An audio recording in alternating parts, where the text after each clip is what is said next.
Paz e graça para você ligado nessa emissora.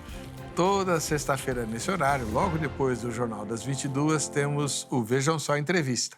Não é debate, é entrevista, não é? Abordando as questões mais relevantes para o povo de Deus, né? E que hoje, por exemplo, vai tratar de um assunto muito delicado, muito importante, doloroso, porque vai mexer com os nossos brios de cristãos. Somos seguidores do Senhor Jesus, somos a noiva de Cristo e temos falhado em algumas áreas vitais para a saúde das próximas gerações, como igreja. Nós vamos abordar a questão da pedofilia e a igreja, para não dizer pedofilia na igreja. Graças ao bom Deus e à bondade do nosso convidado, nós vamos poder exercer um privilégio inaudível, né? Ter aqui no nosso estúdio uma das vozes mais relevantes, importantes e corajosas entre o povo de Deus acerca de vários assuntos, especialmente desse.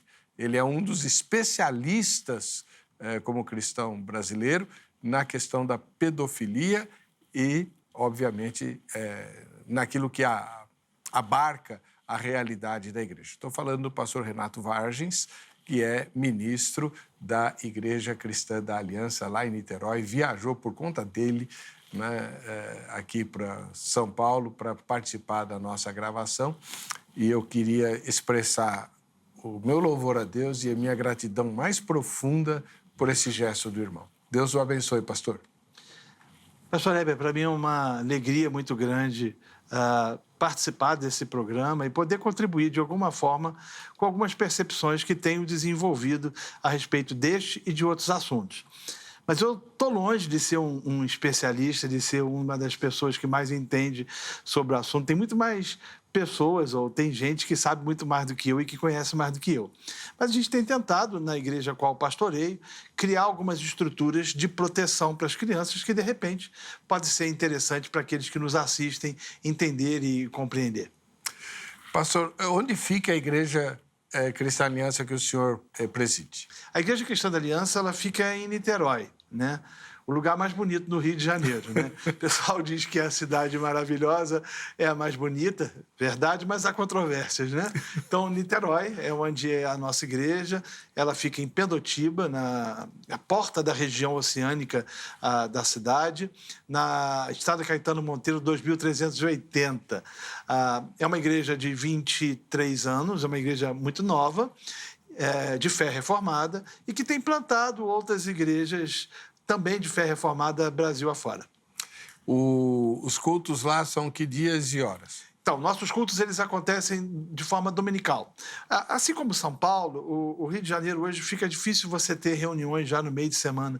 Eu lembro que até 20 anos atrás as igrejas tinham muitas reuniões. Hoje você tem um pouco mais de dificuldade. O trânsito de Niterói, segundo alguns especialistas, ele se compara ao trânsito de São Paulo. Então, você já deve estar entendendo mais ou menos como é o trânsito da cidade.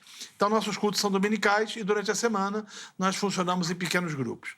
Nossos cultos acontecem pela manhã. A gente tem um culto às 8 horas da manhã, depois a gente tem a escola bíblica e às 10h45 o segundo culto, ambos com público diferente. São cultos que atingem público diferente porque o nosso espaço já não comporta todas as pessoas que são membros de nossa igreja. Maravilha. Além de Niterói, o senhor me falou que tem, né, em outros lugares, né? Então, a gente tem uma igreja aqui em Guarulhos, né, pertinho, né? Uma outra em São Lourenço, em Minas Gerais, e uma terceira em Campina Grande, na Paraíba. Que maravilha. Está bem espalhado, distribuído, exatamente. Bem espalhado. Pastor Renato Vargens, mais uma vez, muito obrigado pelo seu gesto. Veio para participar do programa, glória a Deus. Vamos pôr na enquete uma pesquisa, como a gente sempre faz, para ver aí qual é a reação. Essa pesquisa vai ficar aberta até a exibição do programa na TV aberta. Então, o resultado que a gente vai publicar no final dessa gravação não é o resultado que você vai verificar no computador no dia que o programa for exibido, tá bom? Porque a gente está gravando bem antes, né? Logicamente. Então vamos pôr a enquete no ar? Você conhece pessoalmente, não de ouvir falar, tá? Você conhece pessoalmente alguém que tenha sido abusado ou abusada na infância ou em tenra juventude? Sim ou não? Então é para a gente aferir a quantidade de pessoas conhecíveis, né? Que sofreram essa violência, esse trauma. Você que está assistindo a transmissão desta gravação, você deve se manifestar pelas redes sociais. Mande seu comentário, sua pergunta, sua crítica durante a gravação que a gente insere aqui e você participa como se estivesse conosco aqui no nosso auditório. Bom, deixa eu começar mostrando, o pastor Renato vai gravar 2 programas conosco, o desta sexta e o da próxima sexta, com assuntos diferentes, mas extremamente importantes. Não vou falar qual é o próximo assunto, não, tá? Deixa eu mostrar, a gente vai mostrar todos os livros que ele trouxe, né, que couberam na mochila.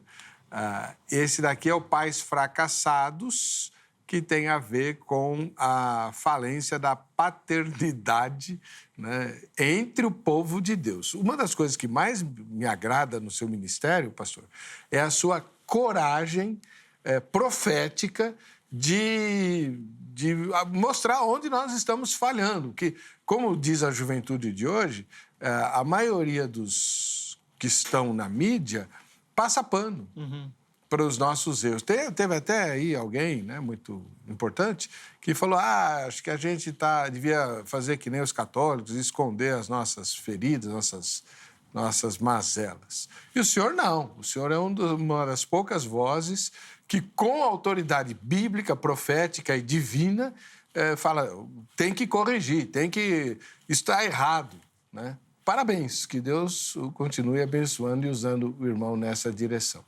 Fala um pouquinho desse livro.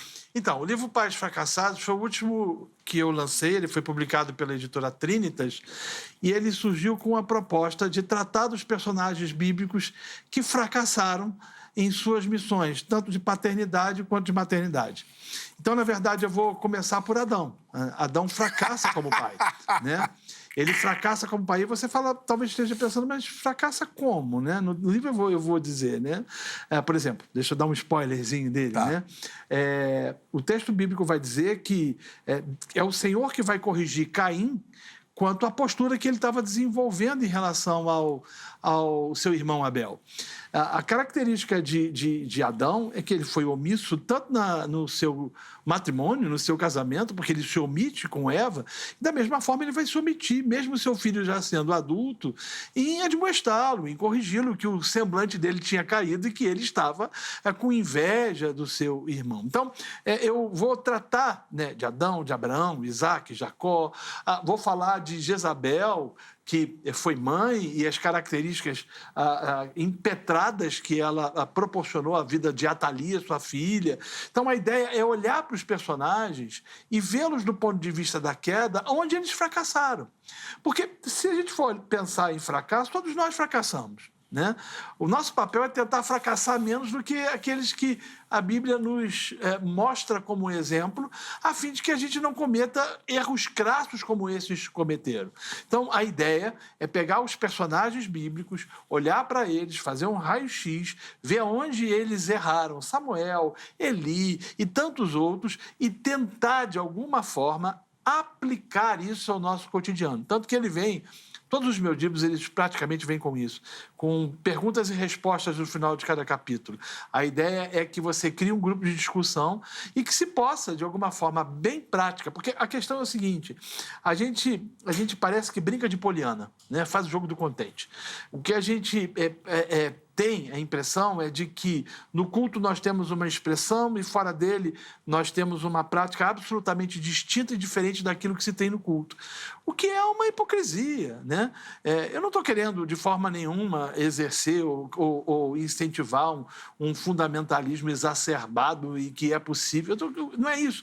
A ideia é você olhar para os dramas, porque a vida é um drama, olhar para os dilemas que nós temos e perceber que nas Escrituras, aqueles que nos antecederam viveram dilemas talvez até mais sérios do que a gente. E quais foram os erros deles e de que forma esses erros podem nos ajudar a evitar algo similar. Então, a proposta do Pais Fracassados é exatamente fazer com que a gente reflita, pense e entenda que é possível a gente não cometer erros que outros no passado cometeram. E é possível pela graça de Deus, pela bondade de Deus e pela benignidade do Senhor. E para isso, a igreja precisa tratar de questões nevrálgicas, né? Então, você vai ver, por exemplo, as Escrituras nos revelando, e um fato interessante, pastor Heber, o irmão sabe disso, talvez melhor do que eu, a Bíblia não passa pano para ninguém. Ela mostra, né, as sombras e luzes, os montes e os vales. E ela é capaz de nos mostrar erros cometidos por Davi, que como general e como rei foi um homem excepcional, mas como pai, por exemplo, ele fracassou, né? A fim de que a gente olhe para esses exemplos e pense, né, eu posso construir uma vida diferente à luz das Escrituras. Muito legal, pastor. Uma das coisas que eu admiro no seu ministério o senhor é um dos homens que exorta o povo de Deus a abandonar uma ideia muito romântica da fé, né? O senhor acabou de fazer uma exposição de que é possível ter fé e fracassar em alguma área da vida, né? Mostrando isso à luz das Escrituras. Então, a noção daquela vida cristã vitoriosa, que eu também já tive, fui na minha terra juventude, fui alguém, se eu tenho o Espírito Santo, nada me abala, nada me acontece. É como se a gente já morasse no céu. Não, nós não moramos no céu. Então, a sua teologia pé no chão, ela é extremamente importante e necessária. Precisamos ter o pé no chão, o joelho em terra e o coração no altar, né? Porque senão nós vamos cair nas astutas ciladas do diabo. Sim. Uma delas é fechar os olhos para as coisas que são problemas nevrálgicos e que a gente vai empurrando com a barriga. Por exemplo, deixa eu trocar num ponto. Eu estava em Portugal agora, tem 2 meses, eu estava pregando numa conferência lá e eu descobri uma estatística assustadora. Em 1968, 1% da população que casava somente terminava em divórcio. 1% dos casais que contraíram matrimônio, 1% terminava em divórcio. Hoje está em 68%. Misericórdia. Então, a gente olha para os nossos números, né, e a gente percebe que a gente tem um tipo de... Claro, Portugal tem um contexto religioso diferente, a gente sabe disso, mas que a gente tem uma percepção de uma vida religiosa com Deus que não tem produzido, de certa forma, com que haja diferenças entre cristãos e não cristãos. As estatísticas vão dizer, por exemplo, que mais de 53% dos crentes, dos jovens crentes, tem relacionamento sexual antes do casamento. E se você for olhar para os números da sociedade em si, você percebe que não há tanta diferença em si. Então, a gente vive um tempo muito complicado, há uma romantização muito grande. Isso se deve, em parte, a uma perspectiva teológica que trata de alguns assuntos, mas esquece outros. Quando, na verdade, a palavra de Deus deveria produzir metamorfose, transformação na vida dos crentes, a fim de que estes fossem sal da terra e luz do mundo.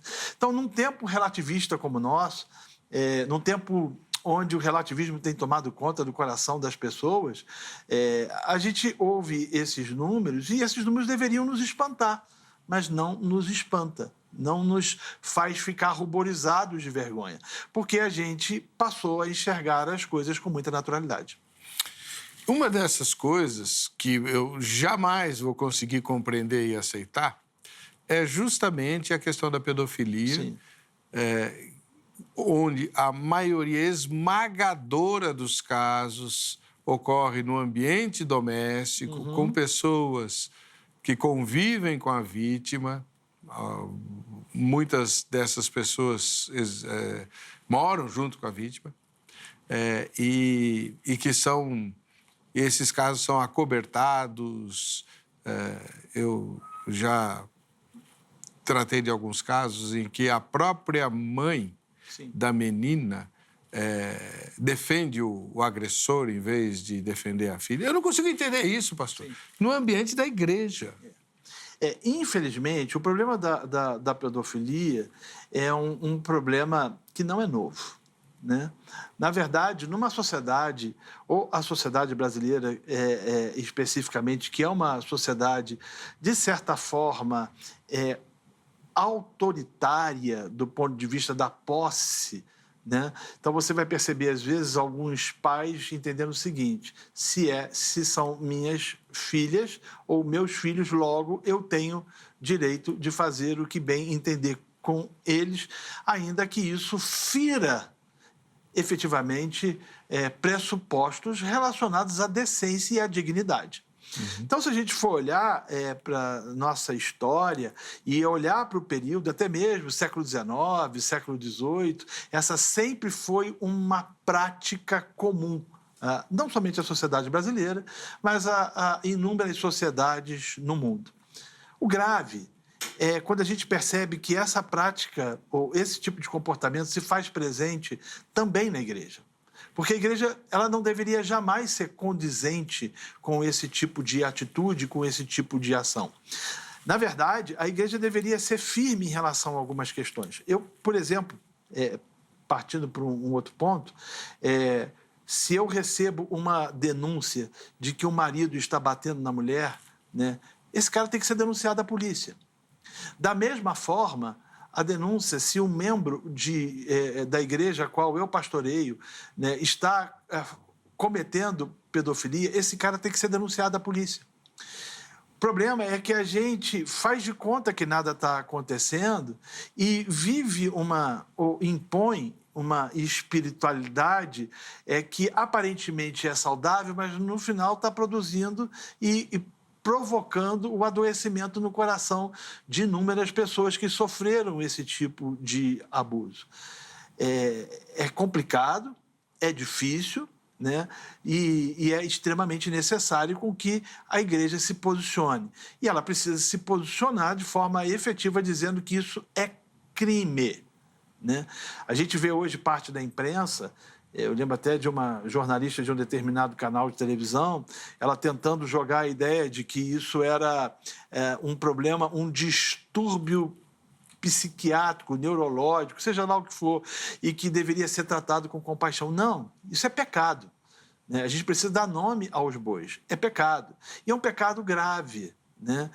Mas isso é um tipo de comportamento, por exemplo, em Portugal. Eu ouvi agora, há pouco tempo, a maioria dos jovens acreditam que não tem problema o marido dar um tapa nas suas esposas. Não brinca, na Europa? Na Europa, Portugal.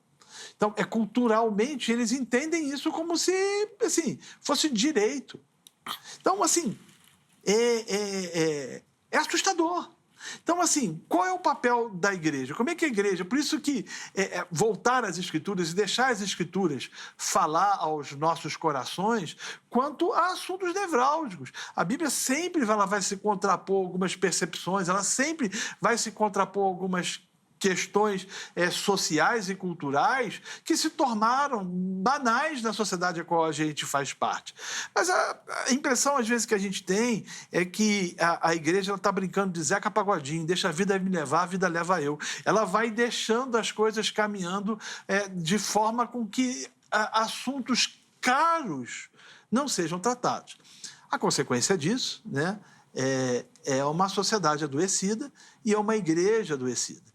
Né? É uma percepção, se deve a uma percepção equivocada de paternidade, de masculinidade, uma percepção equivocada de feminilidade, enfim, né? Isso tem contribuído para que a gente tenha problemas dos mais difíceis e mais complicados possíveis. Às vezes, quando eu viajo para o Nordeste e você vai para a orla, andar na orla, né? Fazer um exercício, você vê meninas sendo expostas, né? População ribeirinha, no norte do Brasil a coisa ainda é mais grave. E, assim, ninguém faz nada, ninguém fala nada, ninguém diz nada, e a igreja, que deveria ser uma agência profética de denúncia, mas, ao mesmo tempo, ser um lugar onde os valores do reino deveriam ser implementados a fim de contrapor-se a essa cultura maldita, ela nada faz. Então, assim, quando eu falo nada, eu não estou dizendo que a igreja é omissa. Eu entendo que existem muitas igrejas no Brasil lidando com seriedade em relação a isso. Mas, estruturalmente, a gente não tem feito muita coisa para que a gente possa combater na raiz esse péssimo hábito e comportamento que não está relacionado a um problema, a um distúrbio psíquico, mas que está relacionado ao pecado. Uma das coisas que me envergonha como evangélico é que, alguns anos atrás, os evangélicos levantaram essa bandeira e foi criada uma comissão de inquérito, né? Comissão parlamentar de inquérito, CPI, presidida por um senador cristão, né? Que levantou toda a questão da pedofilia, documentou e tudo, mas isso tem vários anos. E daí? O que mudou depois disso? Né? Assim, eu fico pensando assim, em questões práticas, né? O que a gente na igreja... Porque um dos temas propostos pelo programa é a pedofilia, a igreja e a pedofilia, ou a igreja na pedofilia, né? Isso. Então, a gente ouve casos, né, de igrejas onde líderes do departamento infantil, do ministério infantil, acabaram abusando das crianças, né? Às vezes até mesmo de adolescentes, né? A gente ouve casos desse tipo. Mas o que a gente pode fazer? O que a igreja pode fazer? Por exemplo, a Igreja Cristã da Aliança, ela tem tomado algumas posições lá em Niterói. Primeiro, né, a gente orienta todos os nossos professores a ninguém a tocar em criança para trocar roupa, para limpá-la de uma necessidade. Se acontecer qualquer tipo de necessidade, uma criança de 1, 2 anos, são os pais que são chamados. Tanto que a gente criou um sistema de identificação. A criança, quando ela chega na igreja, ela recebe uma pulseirinha, o pai recebe uma pulseirinha, e só quem tem direito de se aproximar da criança e ter contato com ela são os pais. Além disso, nós criamos um banheiro somente para criança. As nossas crianças não vão para um banheiro público. A gente sabe, é um local público. Você não tem como saber quantas pessoas ou quem são as pessoas que estão lá. Nem todos que chegam lá são crentes. E, às vezes, os que são crentes têm problemas. Então, a gente criou um banheiro efetivamente para isso. E essas orientações, elas são seguidas à risca, né? Porque a gente entende que a igreja tem que ser um lugar de proteção. É triste quando você ouve história de igrejas onde os pais confiaram os seus filhos e esses sofreram um tipo de abuso. Então, a gente tem que criar mecanismos que possam, de alguma forma, proteger as nossas crianças. Não somente da questão da pedofilia, mas também proteger do ponto de vista da segurança, né? Uhum. Ninguém tira uma criança de uma sala de estudo bíblico sem que sejam os pais.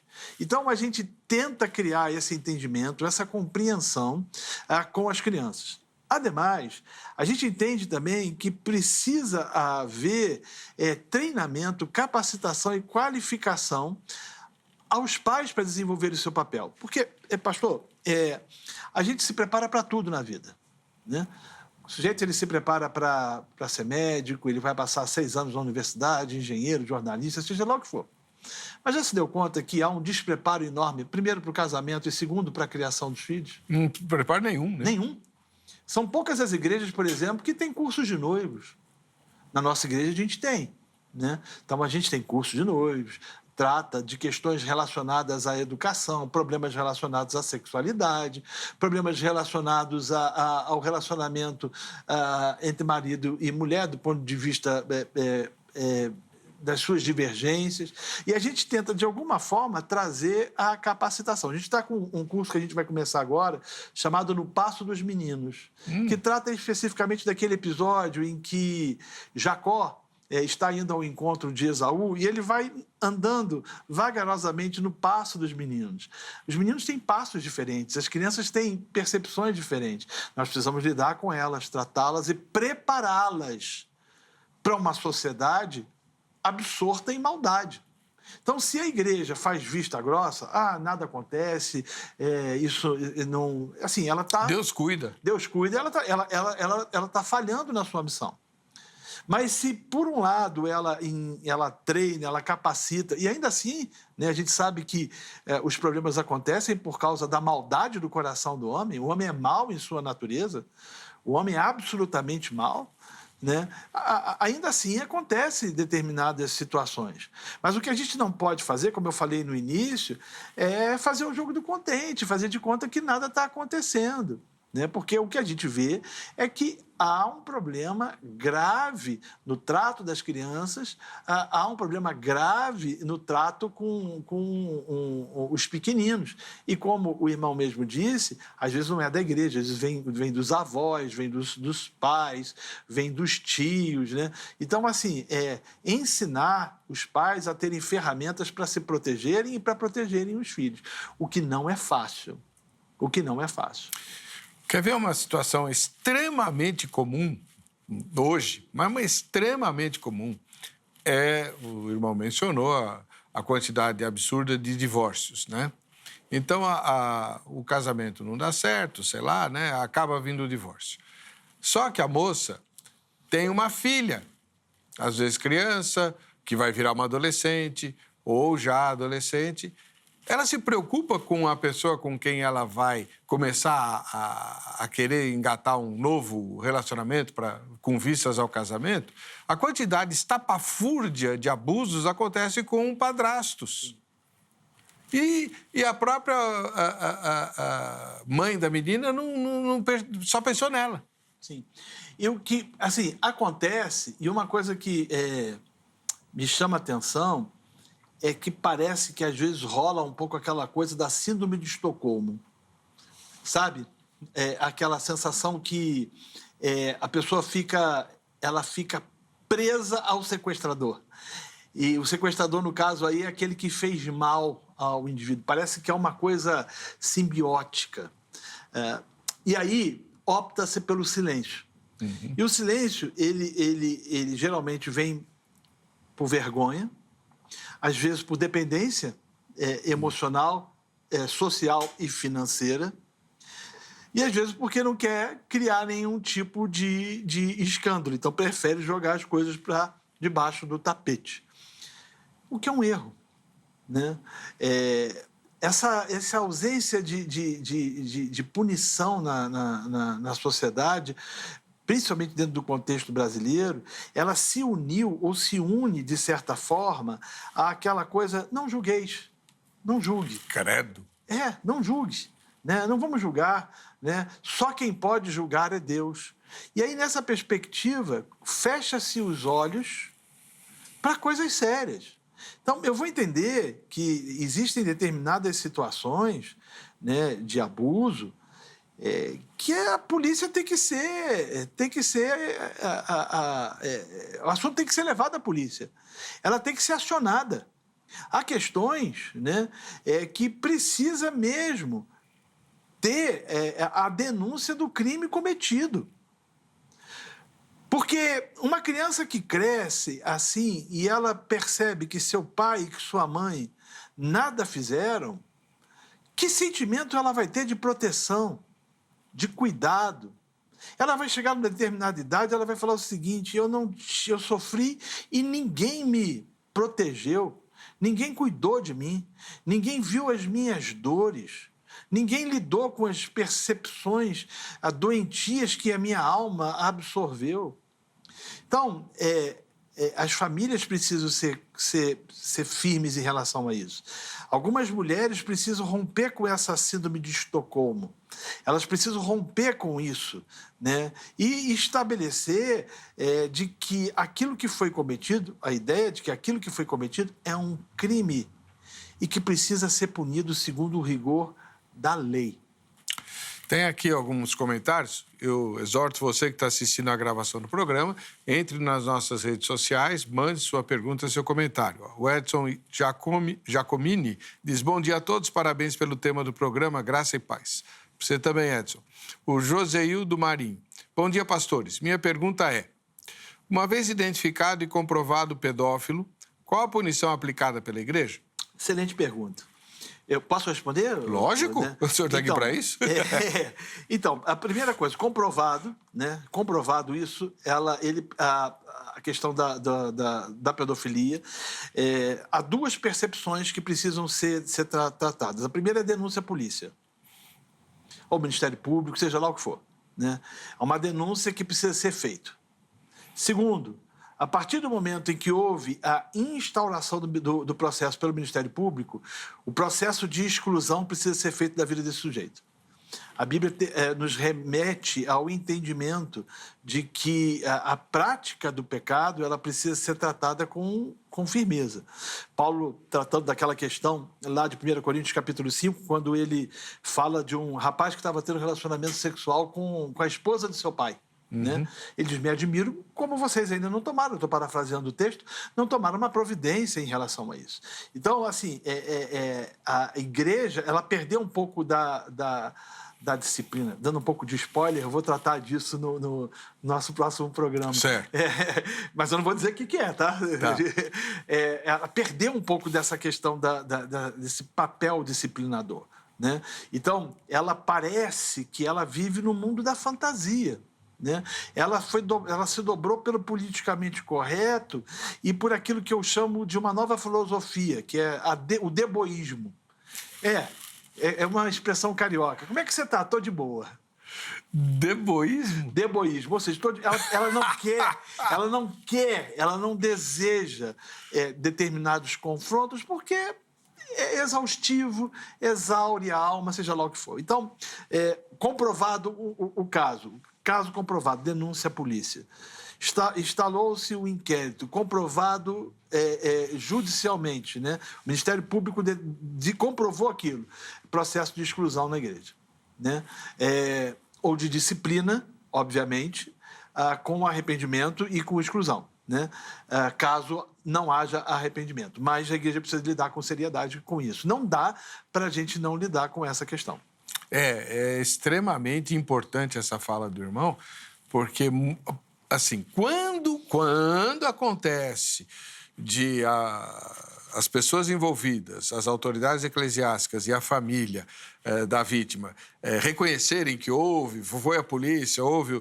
bom, esse é o caso, a polícia já tratou, nós não temos que nos envolver, a igreja não tem que se envolver. Como que não tem que se envolver? Né? Inclusive, uma das perguntas que eu anotei aqui como que a gente poderia...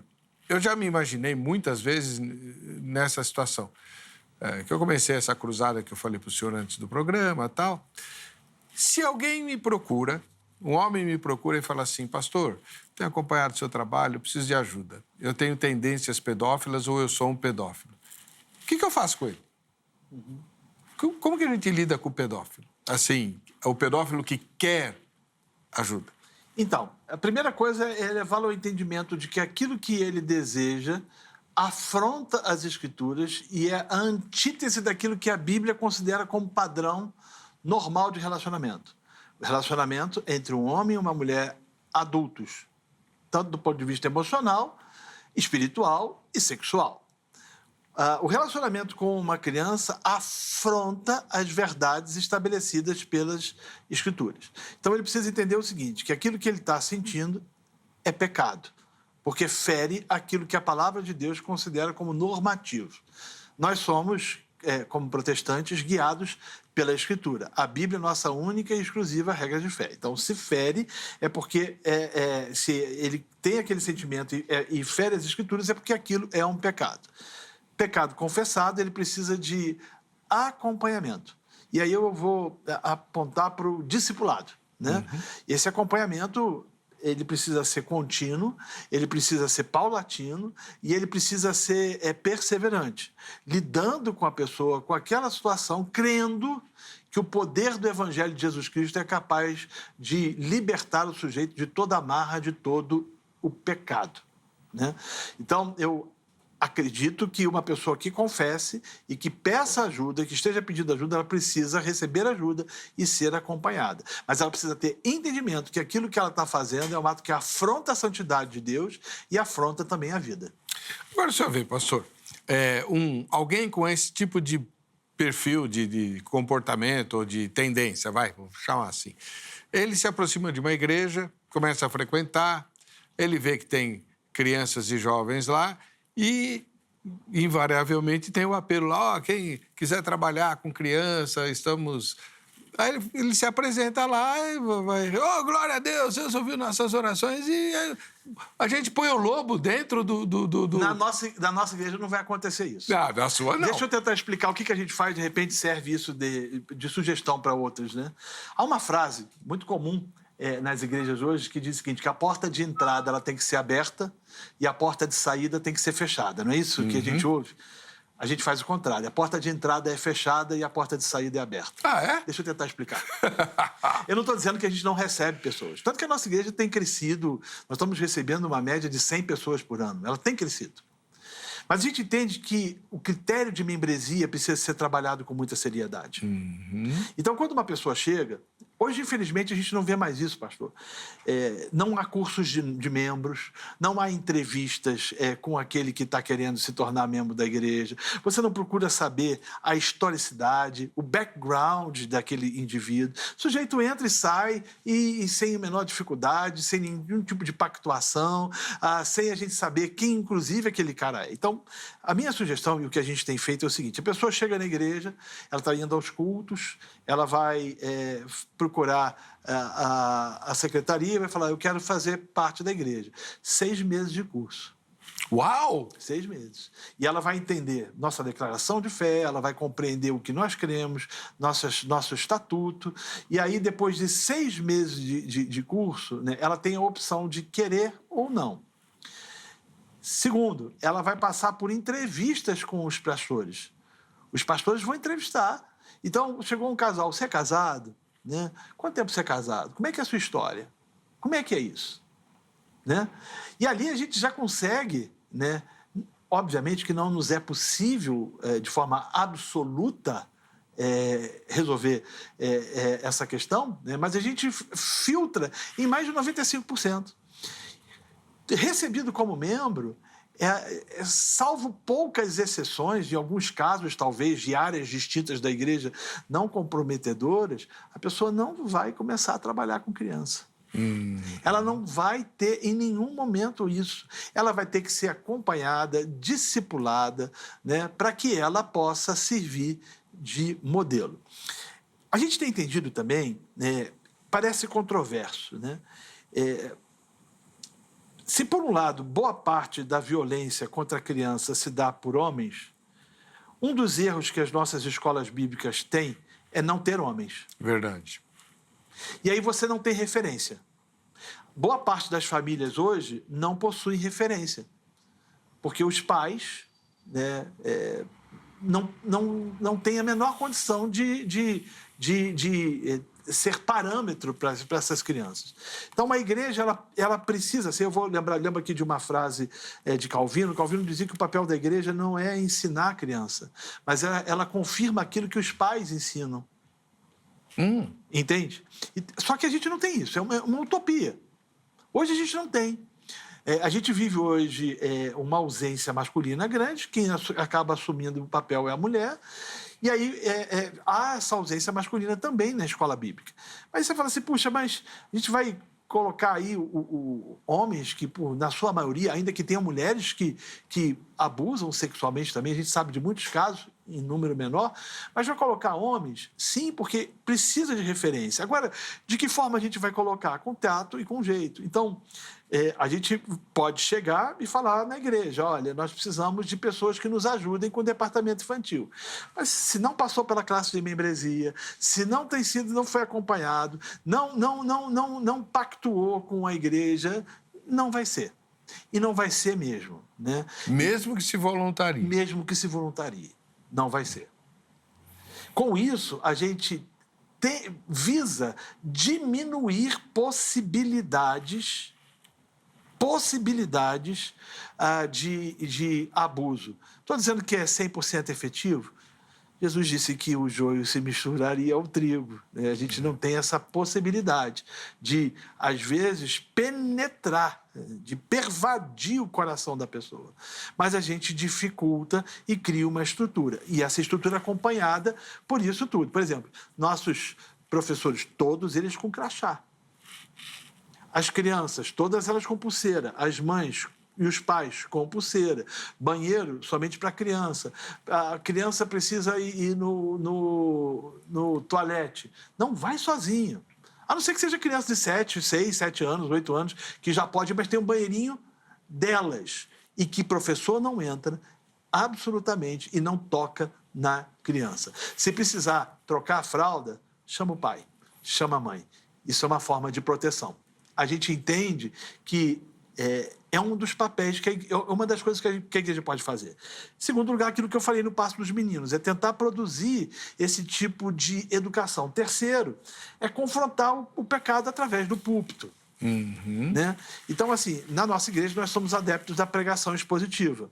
Então a gente prega livro por livro, capítulo por capítulo. Então a gente prega só a Escritura e tota a Escritura. Então a gente deixa a Escritura ela confrontar. Então, por exemplo, hoje eu estou fazendo a exposição de 1 Samuel. 1 Samuel é um livro que mostra a podridão da sociedade israelita.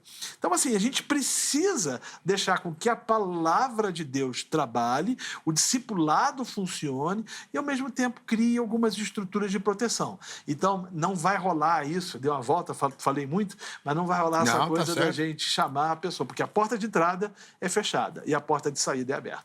Eu tenho certeza que muita gente que está assistindo isso pensa assim, mas isso é neurose, vocês estão neuróticos em relação a isso. Não é neurose não, né, pastor? Não.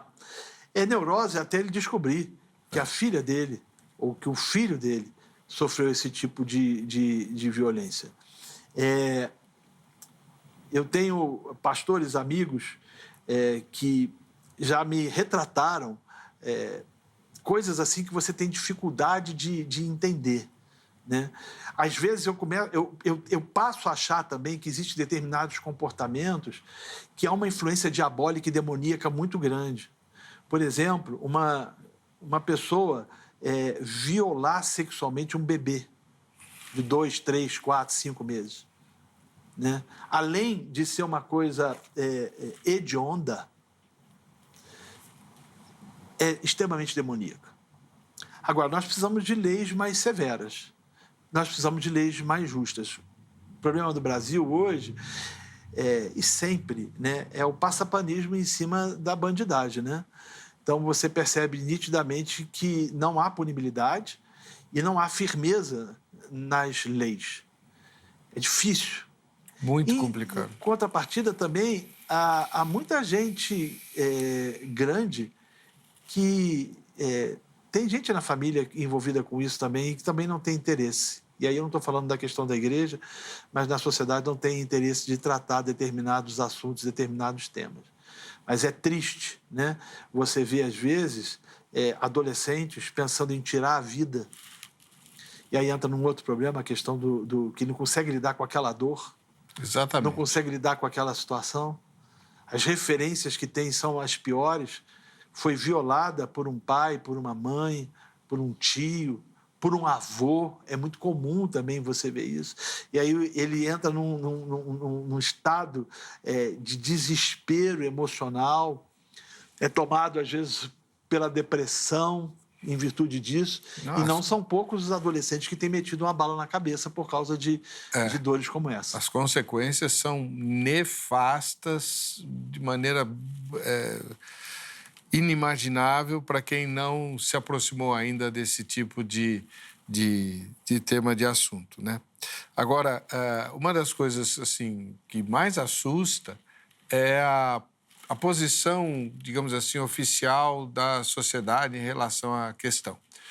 Por exemplo, o irmão mencionou de passagem, eu queria que a gente explorasse um pouco mais isso, um certo entendimento que existe por aí, sobretudo na imprensa, de que a pedofilia nada mais é do que uma doença. O pedófilo precisa de tratamento terapêutico. Nos Estados Unidos, por causa da liberdade de opinião, existem grupos de pedófilos que estão defendendo a legalização da pedofilia com o seguinte argumento: o pedófilo é o que mais ama a criança. Europa também. Europa também? Europa também. Houve uma manifestação há pouco, se eu não me engano, na Alemanha, onde você teve uma passeata pró-pedofilia. Não brinca, pastor. Assim, as coisas estão tomando. Eu acho que o marxismo cultural ele contribuiu muito para a desconstrução de conceitos fundamentais à existência, baseados nos princípios judaico-cristãos. Então, por exemplo, você vai chegar hoje na Escandinávia e você vai encontrar hoje já também a defesa, por exemplo, de que um homem ele pode ter um relacionamento afetivo e sexual com o seu animal de estimação. Então, assim, o que a gente percebe hoje é que há uma degradação assustadora. Assustadora. Então, quando você rompe com os princípios judaico-cristãos e tudo se torna relativo, né? E você tem a opção de fazer aquilo que você pensa, crê, acredita, deseja, seja lá o que for, você abre um espaço para tipos de comportamento dessa forma. Então você vê essa ideia europeia de que a criança, o cara pode ter esse tipo de relacionamento sexual com os pequenos, então eles já começam a jogar para até 13, 12 anos de idade, porque diz que já tem condição e aciência para poder decidir esse tipo de comportamento ou decidir essa prática relacional. Como também você já vê hoje a questão dos animais. Então, é uma sociedade em estado de desgraça total. Total. Então, nós chegamos num tempo, nós chegamos numa época em que você afirmar determinadas coisas faz com que a sociedade te taxe como louco. Você passa a ser o louco. E aí eu lembro daquilo que Isaías diz: ai dos que chamam mal de bem, bem de mal, luz de escuridão, escuridão de luz, amargo de doce e doce de amargo. Porque creio eu que nós vamos experimentar juízo da parte de Deus no Ocidente. Porque os valores eles foram completamente deteriorados. Divórcio. Hoje é café pequeno, né? As relações poliafetivas hoje se multiplicam. E aí você fala, não, vai parar por aí. Não, o cara pode ter relacionamento sexual com o seu cachorro. Afinal de contas, o cachorro é membro da família. Né? Por exemplo, eu tenho batido muito nesse conceito de mãe de pet. Mas muito.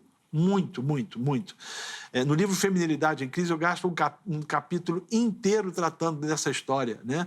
A gente está vivendo novamente a paganização egípcia no Ocidente. E, claro, você vai ver essa percepção do relacionamento com as crianças, né?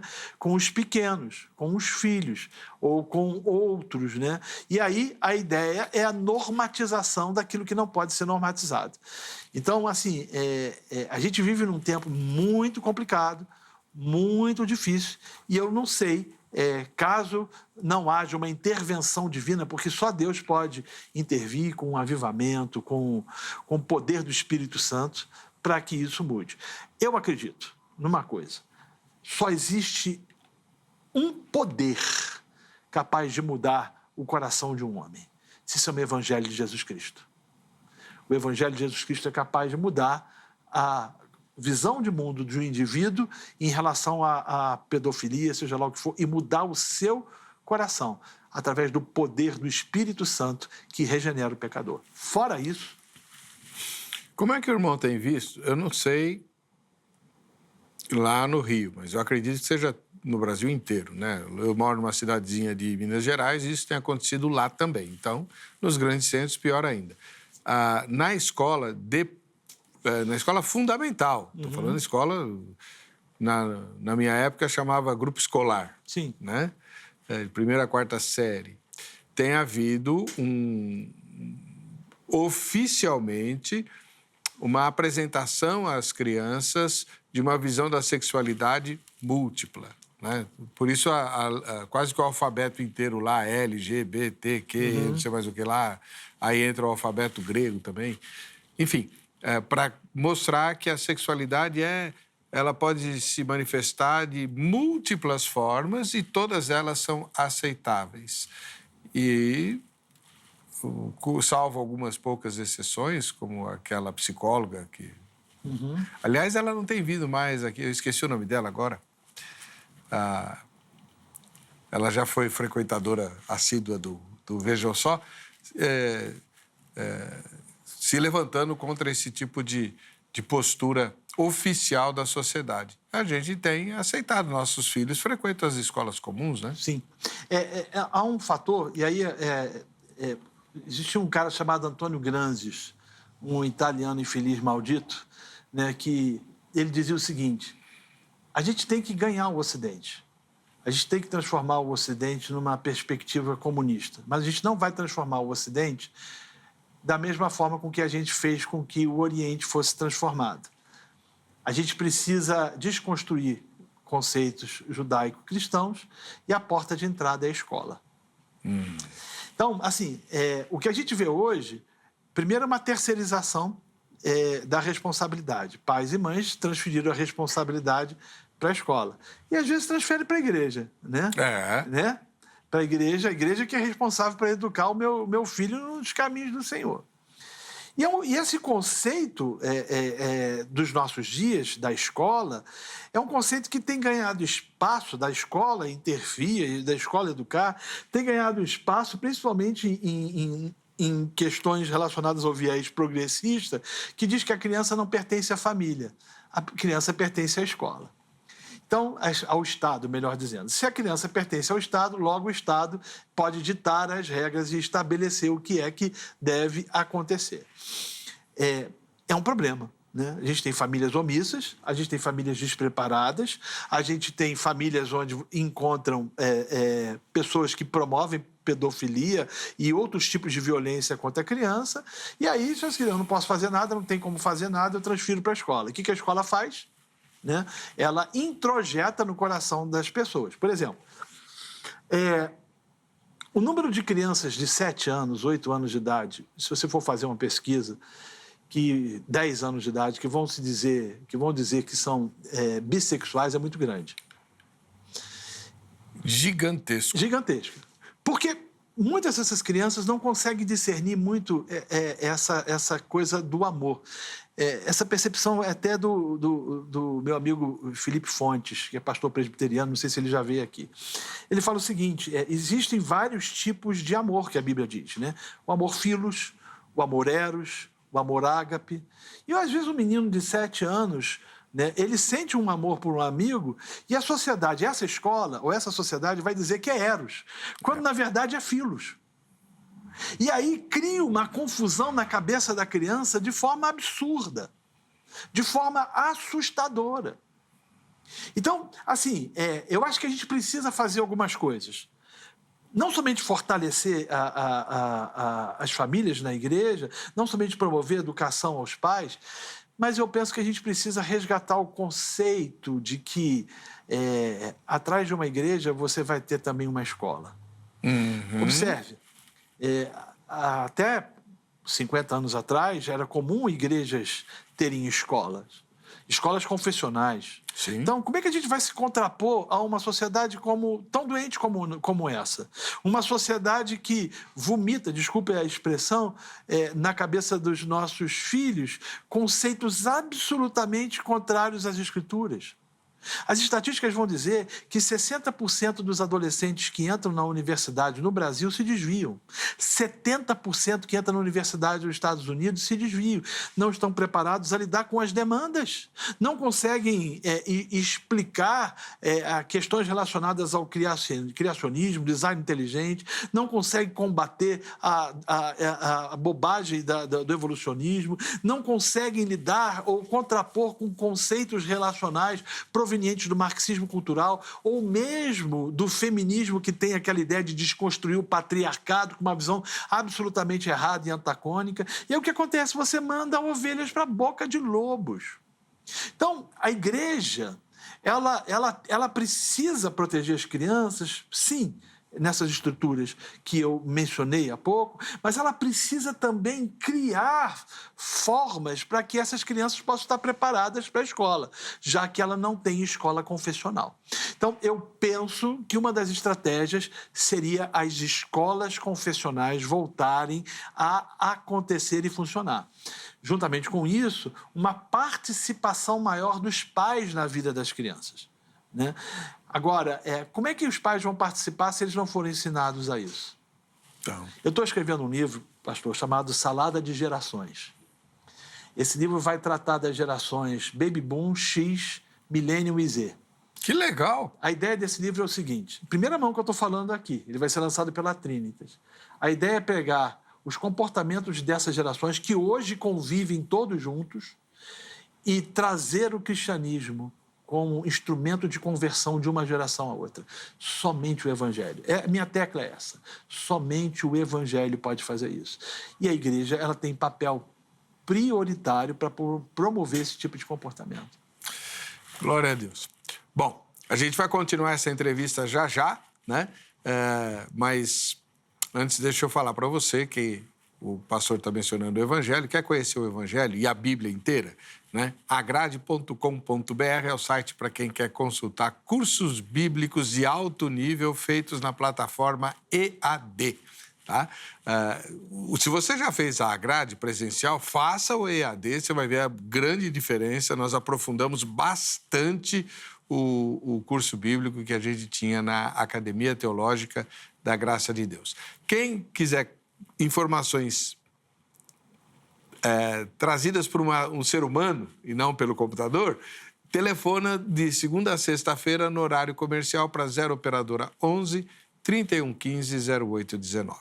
E se você for usar o computador, aproveita e passa pelo site da HIT, né? Lá você vai deixar a sua sugestão, sua crítica para que o Vejam Só entrevista seja cada vez melhor, tá bom? Um grande abraço para quem está nos acompanhando. Já a gente volta com a continuação dessa entrevista imperdível com o pastor Renato Vargas. Sai daí.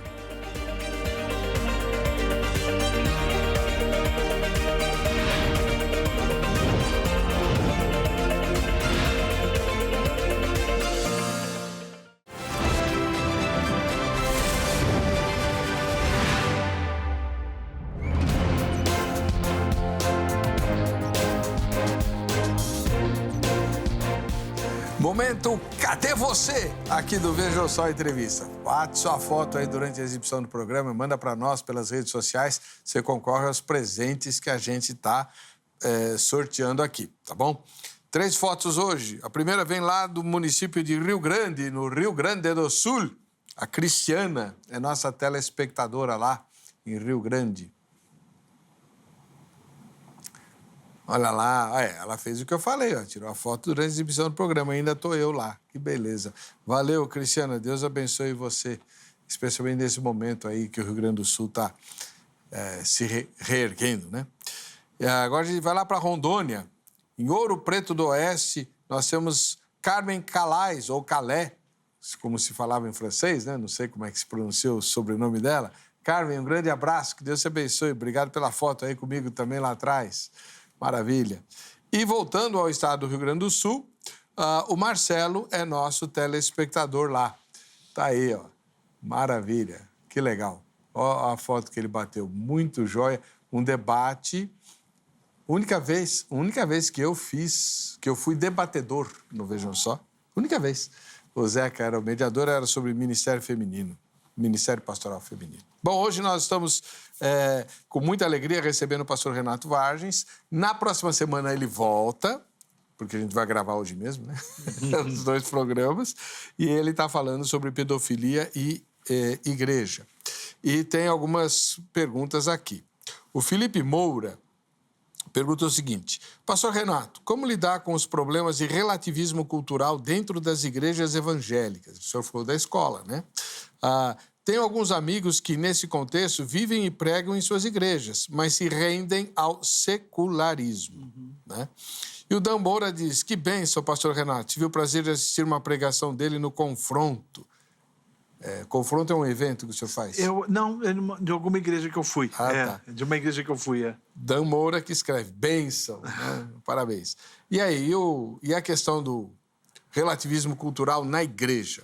Então, a gente vive num tempo que Bauman vai chamar de uma sociedade líquida. Os conceitos outrora absolutos, eles foram completamente relativizados. A gente viu o casamento. Portugal, 1%, 68%. Né? As relações interpessoais entre os indivíduos também foram relativizados. Aquilo que a gente chamava de inegociável, hoje tem sido negociável. Isso é um problema. Agravado pelo politicamente correto. O sujeito não quer contrariar aquilo, porque ele foi tomado pela filosofia do deboísmo, aquilo que eu falei, né? Estou de boa, não quero me estressar. O secularismo é outra história. Ele anda de braços dados com o relativismo e é um dos maiores problemas dos nossos dias hoje. Por exemplo, você vai à Europa hoje, você não encontra não somente igrejas protestantes. Eu estive na Inglaterra, as igrejas fechando, dando lugares à mesquita, ou a bares, a pubs. Mas também você vai chegar nos países que foram influenciados pelo Concílio de Trento, pela Contra-Reforma, e também vazias. Porque as pessoas, em nome desse relativismo, elas querem ser felizes. E estão dispostas a fazerem qualquer negócio, desde que aquilo lhes dê satisfação e plenitude. São pessoas que foram vencidas pelo hedonismo. E a igreja? A igreja acabou se deixando influenciar por isso. Ela tomou a forma deste aion, como diz Paulo lá em Romanos capítulo 12. Ela tomou a forma deste século. E aí, aquilo que se tornou banal e líquido, a igreja também passou a considerar banal e líquido. E aí a pergunta é, o que fazer? Eu acho que o caminho está na volta às Escrituras. Deixar a Bíblia falar novamente. E aí isso implica em entendimento de que ela é a nossa única e exclusiva regra de fé. Ela precisa ser o nosso parâmetro. Ela precisa ser a nossa bússola. Ela precisa ser a nossa luz. Porque quando ela se contrapõe, ou a gente contrapõe ela a essas percepções relativistas ou mesmo secularistas, hedonistas, ela é como um martelo que esmiuça a penha. Ela destrói os conceitos e as filosofias desse tempo. Mas ela também desperta a ira de muita gente. Porque tem muita gente que não quer ouvir aquilo que a Bíblia diz. Tem muita gente que não quer permitir, por exemplo, com que a gente faça teologia pública. Você vai perceber hoje as pessoas dizendo o seguinte, muitos dizendo o seguinte, quer falar sobre isso, fale dentro da sua igreja. E não é isso. E se falar ainda... Exatamente. E não é isso. E aí é um conceito de laicidade que a gente tem tomado, que é o conceito francês, né? Quando, na verdade, nós deveríamos permitir com que o conceito inglês, que você bota um banquinho na rua, você fala o que você quer e você diz o que você pensa. Então, assim, esse sistema é um sistema absorto em malignidade.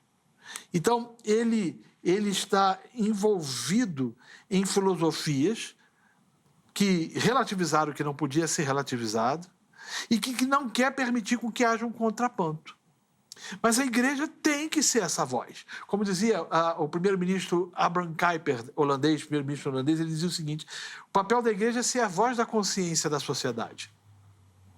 Ela tem que chegar diante da sociedade e dizer, e colocar os conceitos e os valores judaicos cristãos, que foi e que é o que sustenta. Tire os valores judaicos cristãos que essa sociedade vai ruir. E é o que está se tentando fazer. É verdade. Então, assim, a gente precisa voltar à palavra. E as igrejas precisam voltar a estudar a palavra. Mas é que tá, pastor. Agora, para fechar o programa, uma questão muito desagradável e delicada, né? Muita gente, mas muita gente mesmo, frequenta uma igreja há muitos anos, histórica, tradicional, famosa, e de repente você começa a ver o líder dessa igreja falando coisas assim meio assustadoras. Como lidar com isso? É muito difícil a gente ver esse tipo de situação, né? Às vezes o sistema da igreja não permite, não há um sistema que permite com que você confronte o pastor. Parece que ele se transformou num papa que, quando ele fala ex cátedra, a sua palavra é irrevogável e inquestionável. E se questionar, lá vem maldição. Eu costumo dizer o seguinte a pessoas que vivem isso e que percebem isso: vá ao pastor e o confronte. Segundo, vá ao conselho ou ao presbitério da igreja e exponha a sua situação. Terceiro, se não ouviram, deixe a igreja e procure uma igreja bíblica. Porque as Escrituras também nos mostram de que nos últimos dias nós veríamos apostasia. Se a gente, não vou mencionar nomes em hipótese alguma, mas se a gente olhar para 30 anos atrás, alguns nomes que estavam em voga, jamais nós diríamos que esses homens hoje apostataram da fé. A apostasia é uma das características desse mundo. Eu acredito, não quero entrar na questão escatológica, nem porque eu não sou especialista nisso, mas eu acredito que nós estamos caminhando para a preparação do cenário para a manifestação do anticristo. Então, se você é uma pessoa que está vendo esse tipo de ensino errado, converse, exponha de forma respeitosa. Fala assim: olha, pastor, isso aqui não está muito certo, né? Se ele não ouviu, conversa com a liderança da igreja. Se não ouviu, procure uma igreja bíblica, porque aparentemente já não tem mais jeito, não tem mais solução. Infelizmente, a gente está chegando a um momento em que é preciso definir se uma determinada igreja é ou não bíblica. Quando eu fazia o seminário, já contei isso aqui, um colega de classe que fez o colegial nos Estados Unidos, ele mostrou uma foto para mim, né, onde na porta da igreja estava escrito: essa é uma igreja que crê na Bíblia. This is a Believing Bible Church. Eu falei: que é isso? Isso é absurdo. Se a igreja crê na Bíblia. Hoje eu dou toda a razão. Nós estamos nesse momento em que a gente precisa definir. E o irmão é uma das vozes que fala: olha, irmão fulano, irmão cicrano estão apostatando, estão fugindo da palavra por causa do politicamente correto. Eu acho que, às vezes, a gente, por exemplo, não está sabendo escolher as nossas brigas, sabe? Porque eu vejo, às vezes, o pessoal brigando, discutindo com algumas coisas. Se é contemporanista, se é associacionista, se é arminiano, se é calvinista. Assim, nós estamos perdendo um pouco do nosso foco. Eu acho que a gente tem que lutar por aquilo que é essencial e que é fundamental nas Escrituras. E a gente vê, por exemplo, a doutrina da Trindade sendo destruída ou desconstruída por alguns, a doutrina da salvação, a soteriologia, os atributos de Deus, enfim, nós temos que lutar por essas questões e ser firmes doutrinariamente do ponto de vista das Escrituras quanto àquilo que nos é essencial e que, se nos for derrubado, acaba a igreja. Exatamente. Né? Então, assim, a gente precisa entender que os dias são difíceis, que os dias são complicados. Agora, tem uma coisa também. No início do nosso bate-papo, você falou sobre a questão da escola bíblica, né? Eu entendo que a gente precisa ter uma uma nova percepção de escola bíblica, que nem sempre precisa ser dominical.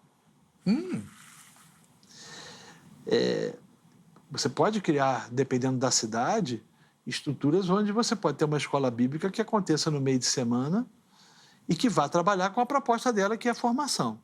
Segundo, a gente precisa ser propositivo. Pegar as doutrinas fundamentais das Escrituras e usá-las como instrumento para combater as heresias provenientes do nosso tempo. Terceiro, a gente precisa responder às perguntas que estão sendo feitas. O problema da igreja é que ela, às vezes, tenta responder perguntas que não estão sendo feitas mais. Então, a gente vive num tempo de relativismo absurdo. A gente precisa pregar a questão das Escrituras, que trata do governo, da soberania, do domínio, da ação de Deus sobre todas as coisas.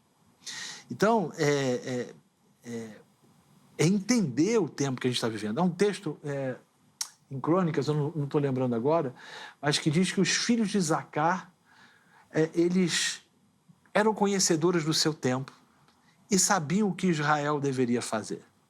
Vamos lá. Será que a gente conhece o nosso tempo? Né? A própria questão da pedofilia, que é uma característica, que é um problema, a gente conhece? O que a gente sabe? Ou o que a gente pode fazer em relação a isso?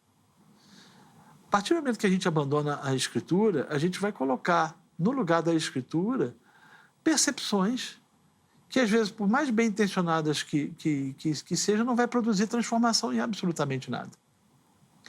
Então, a gente precisa olhar por um âmbito e por uma perspectiva diferente, compreendendo e discernindo os nossos tempos e trazendo a palavra de Deus, que é atemporal. Amém. E que é poderosa para transformar o coração do pecador.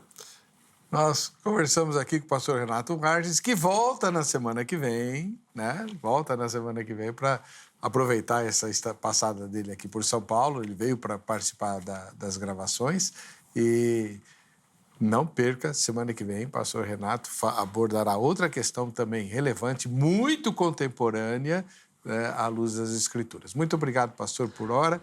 Né? Vamos ver o resultado parcial da enquete?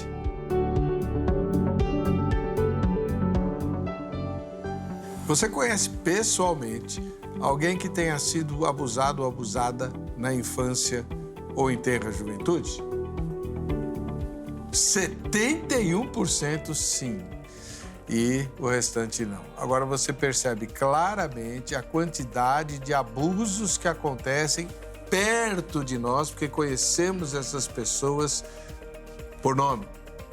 Então, é algo que precisa ser feito imediatamente.